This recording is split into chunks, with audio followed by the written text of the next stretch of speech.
ইকন ড্রাইভের মাধ্যমে order manage করার জন্য কিছু প্রো টিপ। সর্বপ্রথম কুরিয়ার রেটিংস দেখে আমরা একটা সিদ্ধান্ত নিতে পারি। যেহেতু কুরিয়ারের রিটার্ন পার্সেল বিজনেসের জন্য একটা অনেক বড় একটা ড্যামেজ। আমরা কাস্টমারের ওভারঅল সাকসেস রেট দেখে অ্যাডভান্স নিবো কিনা সেটার সিদ্ধান্ত নিতে পারি। দ্বিতীয়ত হচ্ছে শিপিং নোট। আমরা ডিফল্ট ভাবে শিপিং নোট এড করে রাখতে পারি, যেটা ডেলিভারি মেথড এড করার সাথে সাথেই আমাদের শিপিং নোটে চলে আসে এবং প্রত্যেকটা পার্সেলেই কিন্তু এই জিনিসটা টোটালি অটোমেট। আমরা শুধু একবার ডেলিভারি মেথড থেকে শিপিং নোটের টেমপ্লেট সেভ করে রাখলেই আমাদের প্রত্যেকটা পার্সেলেই শিপিং নোট দেওয়া সম্ভব। তৃতীয়ত হচ্ছে কুরিয়ারে ডুপ্লিকেট শিপমেন্ট আটকাতে আওয়ার রেকর্ড ফলো করা। অর্থাৎ যদি কোন পার্সেল পূর্বে এপ্রুভ হয়ে থাকে অথবা পূর্বের কোন পার্সেল ডেলিভার্ড অথবা রিটার্ন হয়ে থাকে, সেই রেকর্ড কিন্তু আমরা আওয়ার রেকর্ড অপশনে দেখতে পারি। পূর্বে ডেলিভারি নেওয়া কাস্টমারকে আমরা খুব সহজেই এটা এপ্রুভ করে কুরিয়ারে পাঠাতে পারি, কিংবা পূর্বেই এপ্রুভ হওয়া অর্ডারকে আমরা এখান থেকে ডুপ্লিকেট চেক করে ক্যানসেল করে দিতে পারি। চতুর্থ টিপস হচ্ছে কুরিয়ারে এন্ট্রি দেওয়ার পূর্বে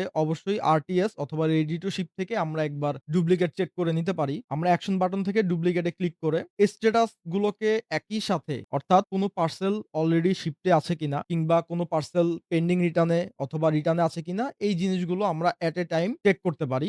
তো এখানে চেক ডুপ্লিকেট বাটনে ক্লিক করলে দেখতে পাচ্ছি যে এই কাস্টমারের একটা লিড অলরেডি আমার রিটার্ন স্ট্যাটাস এ আছে। যার ফলে আমি এই পার্সেল কুরিয়ারে পাঠাবো কিনা আমরা ফাইনালি আরেকবার ডিসিশন নিতে পারি। ৫ নাম্বার টিপস হচ্ছে পেন্ডিং রিটার্ন পার্সেল গুলোকে ঠিকভাবে ম্যানেজ করা। অর্থাৎ কুরিয়ার থেকে যখন আমাদের রিটার্ন পার্সেল গুলো ফেরত আসবে, অবশ্যই আমরা ইনভয়েস গুলো চেক করে সেগুলো একসাথে সিলেক্ট করে আমরা অ্যাকশন বাটন থেকে কিন্তু সেন্ড টু রিটার্ন এই বাটনের মাধ্যমে কনফার্ম রিটার্ন এ পাঠাতে পারি। সো এর ফলে যা হয়, টোটাল কতগুলো পার্সেল আমরা কুরিয়ারে দিয়েছি, এর মধ্যে কতগুলো ডেলিভারি হয়েছে এবং ডেলিভারি হওয়ার পরে যেগুলো আসলে রিটার্ন আসা উচিত ছিল, এর মধ্যে কতগুলো পার্সেল আমরা অ্যাকচুয়ালি রিটার্ন রিসিভ করেছি তার একটা রেকর্ড কিন্তু আমাদের কাছে থাকবে এবং এই পেন্ডিং রিটার্ন পার্সেলটাকে ম্যানেজ করা বা ঠিকঠাকভাবে এটা ব্যবহার করা খুবই ম্যান্ডেটরি যদি আমরা লাভ লসের, প্রফিটের অথবা সেলস এর হিসেবটা আমরা ঠিকভাবে দেখতে চাই। এবং সর্বশেষ টিপস হচ্ছে বারকোড এবং স্টিকার ইমপ্লিমেন্ট করা। আমরা এই জিনিসটাকে অনেক বেশি রেকমেন্ড করি। কারণ হচ্ছে স্টিকার এবং বারকোডের মাধ্যমে আমরা আমাদের এই পার্সেল গুলো খুব সহজে খুব সুন্দর অর্গানাইজ ওয়েতে